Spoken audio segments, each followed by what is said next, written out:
Hello, everybody.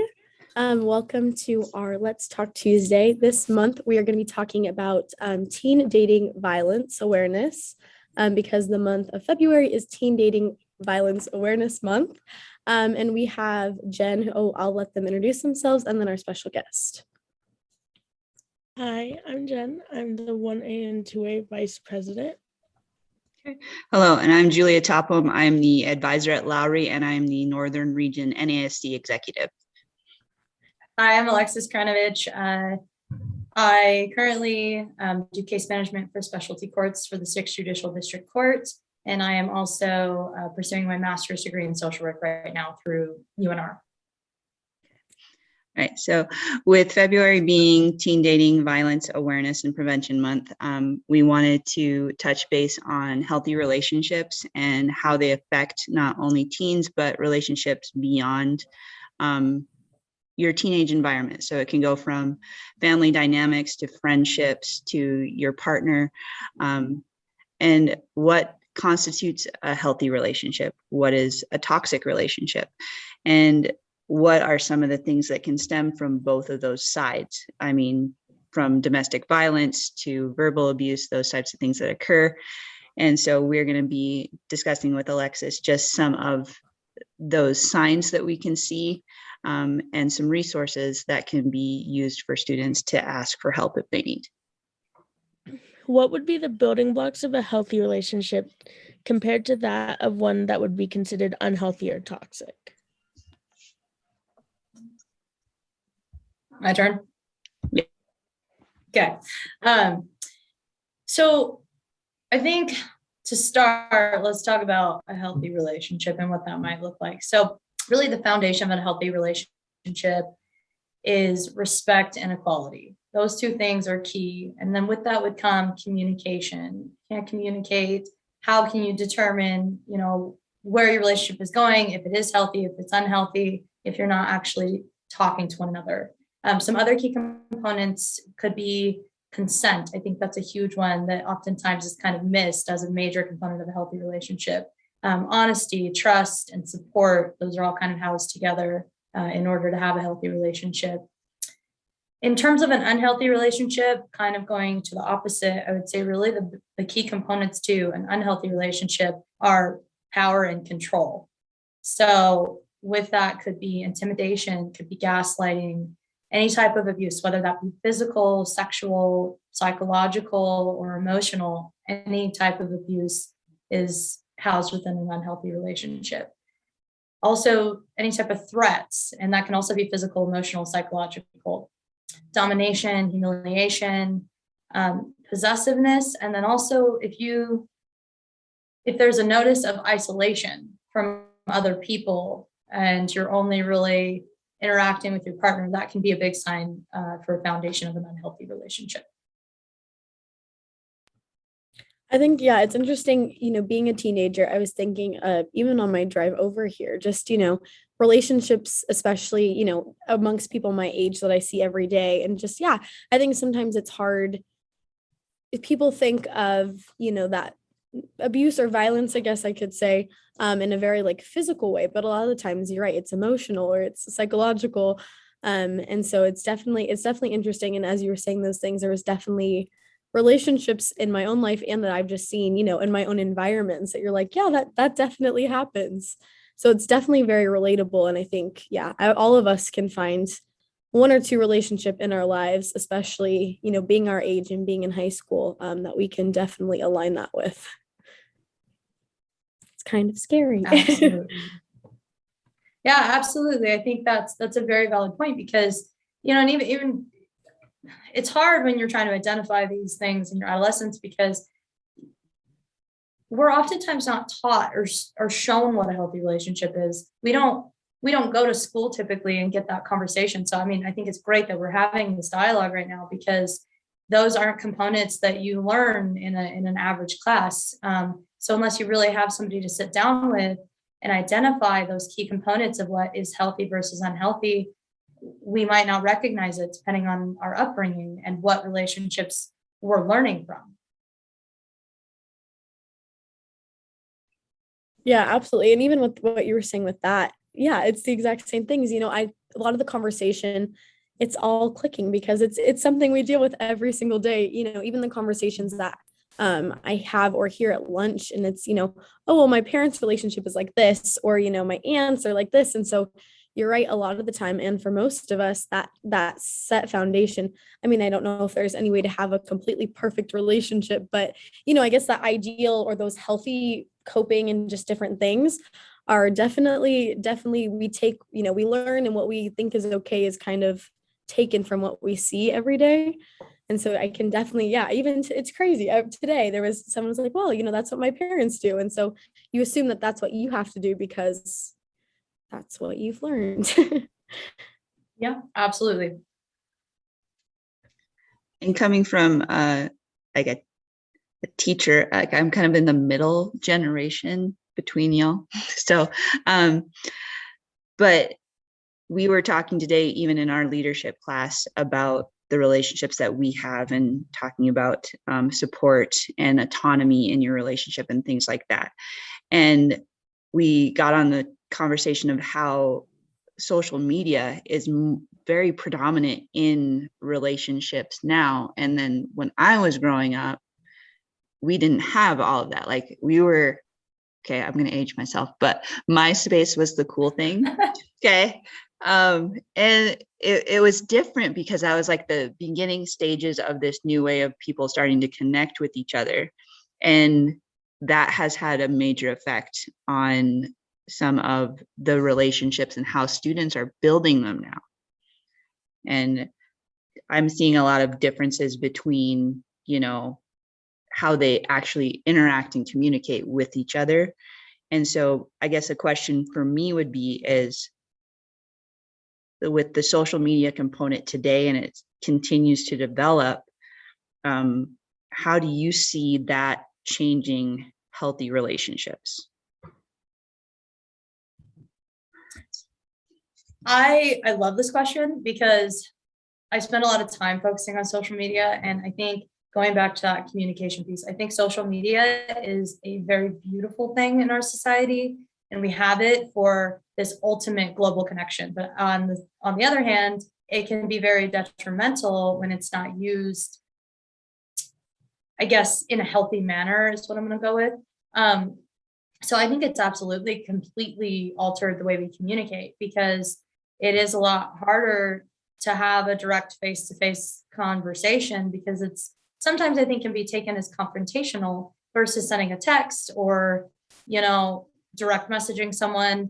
And then I also think with social media, it is changing our relationships in the way that, like, a post can be taken at face value in so many different ways, right? Like the way I'm going to look at that versus the way the rest of you are going to look at that is going to be completely different. And I think sometimes that can be detrimental and unhealthy in the manner that it might be taken in the wrong manner and cause a conflict. And if there isn't that open line of communication in a direct dialogue that isn't based on social media, I think that can be detrimental.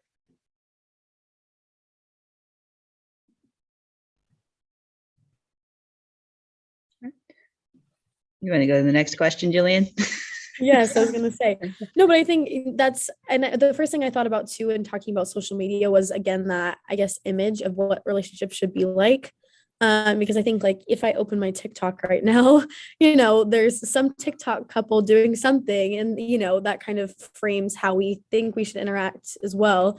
And I just thought bubbles. The other thing is, you were saying, as like, like a phone call versus a text, I think too, like there's a somewhat of an alternate meaning between, like, oh no, they had to call me, or oh, like, they couldn't just text me. So, and it adds a level of, I guess, anxiety, maybe even to be, why couldn't this just be a text? Why do they need to call me? So I definitely see that side of it as as a teenager. I guess I'm not a teenager because I just turned 18, but yeah, I guess I'm still a teenager anyway. So going on that, I guess, just with relationships, if you find yourself in an unhealthy relationship, what's resources, or kind of what's the possibility of making that into a healthy relationship? I think that's a great question. Couple parts to that, so I'll kind of address the beginning first. I think this is so individualized, right? Because it's one of those things where there's so many components to what can create an unhealthy relationship. And as you said before, and I really like that you said this, like, no relationship is perfect. That just does not exist. We are human. We are not meant to have perfection.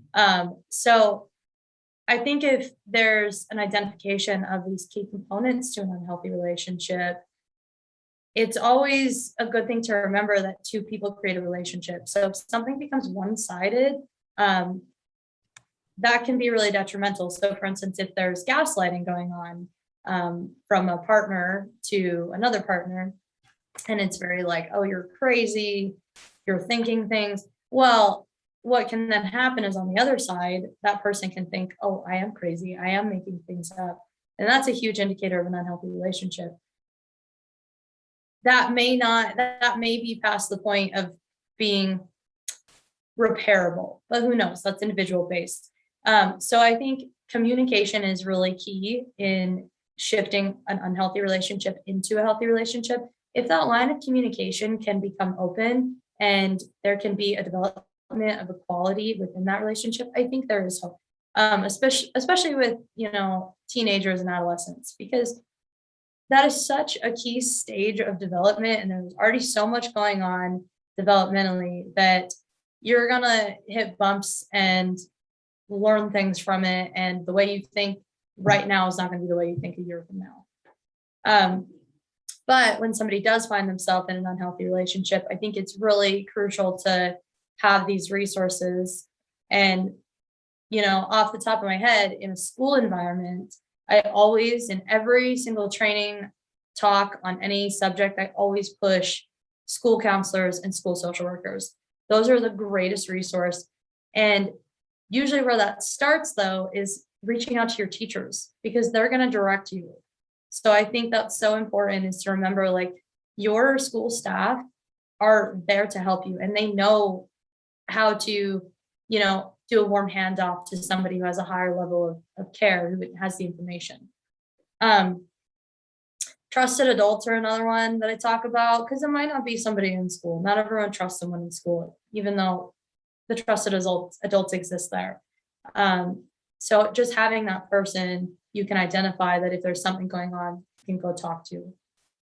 I'm going to go on a larger level with hotlines. I mean, right? Some of us are private. We don't want to go have a face-to-face conversation.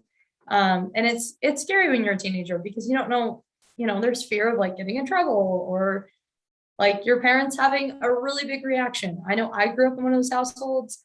My mother was very reactive, so I didn't want her to know things, because I did not want her to handle the situation.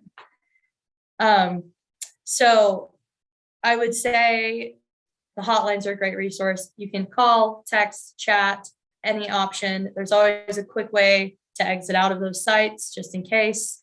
The National Domestic Violence Hotline is a great resource, as well as the National Teen Dating Abuse Helpline, and the Love is Respect Hotline is a great resource as well.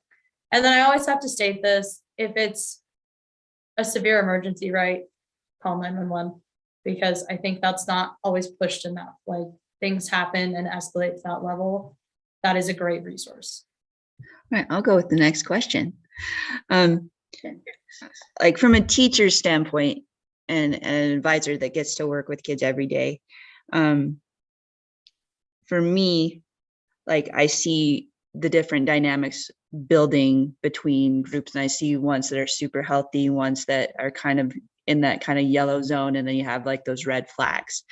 And so we talked today as well in our leadership classes. We're studying our information for our prevention month, but like for teens especially, how can these, like, say if they're in a toxic relationship, they're dating, they're with a partner that's kind of consumed their life, what are some of the, like, recognizing the signs of that, so that we can, maybe get that person some help? Because I mean, it's not only going to affect their friendships, but it could affect their family dynamic. It could affect grades. It could affect maybe other parts of their physical and mental health. And so with the hotlines and the resources with our school counselors, like for a teacher or a friend, how can we recognize some of those signs so that if we do see them happening, what would be some of the things you could recommend for us to get them the help that they need? Yeah, I think having the signs is the most powerful knowledge that one person can have, especially on something like teen dating violence. So, I think you stated a few things, right? Like some of those major signs might be like physical appearance is changing, habits are changing, they're becoming more isolated, and it might even be things like difference in victim versus perpetrator, right? So like victim might be like completely pulling back from relationships. Whereas like perpetrator might be like engaging in really aggressive behavior where it's like very hard to communicate with them. So I think to be able to recognize some of those signs, it's just if there's exponential changes in behavior, right? Like they're not communicating with you, or maybe they are having behavioral changes in terms of being really sad, depressed, angry, anything like that. Those can be really big signs. And then the way I would say to assist them is I'm going to go back to the trusted adults, especially for teen dating violence. It's identifying a trusted adult. I think as a friend who would be a peer, it would be identifying someone to go talk to and be like, hey, I'm really worried about this person. Like I know locally, the social worker at Florida High School, she's talked to students about that before. Like, if you're concerned about a friend, you can come tell me in confidence, and then I'll just check in with them. I'm not going to tell you who told me to check in with them, but then I can at least have a point of contact. So I think telling those trusted adults, because then someone can go check in with that person and identify the resources they might need and have a conversation to see what's going on. I think, yeah, that's a fear, I think, for a lot of, I guess two, that's one, and then the next one I'm gonna talk about. But I think, yeah, that's a big fear, is even like you were talking about earlier with that whole parent involvement. They just like, I know I found myself in situations, it's like, I want to help this person, but I don't want to get them more into a situation, because of, I know that their parents aren't supportive, or whatever that situation might be. So I think it is really important for students to know that just because they're sharing something or worried about a friend doesn't automatically mean that it's going to be, this big thing. And, it could just be, their social worker or someone at their school just checking in, just, hey, how's it going? Because that's what they're there for. And I think one of the other things that as a teenager is a big thing is I think there's a lot of people who don't, I guess, believe that they deserve to be treated a certain way. And just that, like, even as a young person, you're allowed to set standards for how people talk to you and how people treat you. And so I guess kind of a question would be, what would be your advice, and kind of in a healthy way, not in a crazy way, but just kind of setting those boundaries for you, I guess, in kind of all relationships, especially with dating relationships, but just generally speaking as well. So I will go absolutely personal on this. Like just right now, how I am in my life. Like, so for me, boundary setting is very easy in my professional life and very hard in my personal life for me. So, I work with clients, so there's automatically, like, I have to have a lot of boundaries set in order to even do my job. But it's very interesting because personally it's very hard. I come from a family dynamic where everyone is very close. It's pretty entangled, which can be really healthy, but very unhealthy if people aren't putting down boundaries of, here's my threshold of what I can take for the day. I play a role where it might be more of a giving a lot. And then I notice myself getting burnt out and getting really angry and frustrated because somebody's not asking me how my day is going. But really, that's on me to just set that boundary of, I can't have this conversation right now. I'm at a threshold to where I can't help you engage in this dialogue where it's all about you because I'm not getting enough out of it where it's serving me. So I think it's just taking situations one at a time. And I think, in a school setting, especially like if you're in between classes and your friend comes up and is automatically up in arms and has to vent to you, but you just got like a C on a test, right? So you're going through something internally. It's really hard to process. Then you're trying to be there for your friend. I think sometimes placing that boundary and saying, I want to have this conversation with you, but I cannot do it right now. I just need 5 minutes. And that's absolutely okay. But, it's hard to do that. Yes, thank you. Well, thank you for sharing your own personal story too. But yeah, I think that's a reminder. I think that we all need that it's okay to set those boundaries for yourself, whatever that may look like. Absolutely. I have one more question. And just from your comment about you're a giving person. Okay. I'm a very giving person too. And I have a hard time, like, I get burnt out. And so I think like we do need to recognize kind of like the relationship we have with oneself. And how would you help someone to work on, like how they view themselves? Because working with teenagers, sometimes they don't always have the highest sense of self-esteem, and they're looking for that from someone else. And so I think how can we help kids to be good with what they've got and who they are, because they're amazing human beings, but they may not recognize it, but we see it, so that they can look for that in other people that are going to kind of foster that continued growth. What would you have to say about that? I love this question because I think your relationship with yourself is the most important relationship you have.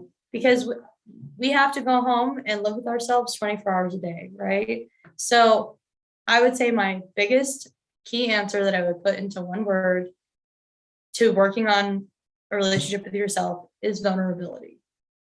Like if we don't have the ability to be vulnerable with ourselves and to just shed our armor and just understand, like at the end of the day, I am human. I mean, that to me is the key to really self-love, is just unmasking in the mirror. And I think sometimes that can be the hardest person to unmask in front of is ourself, and truly say, this is who I am and I am enough.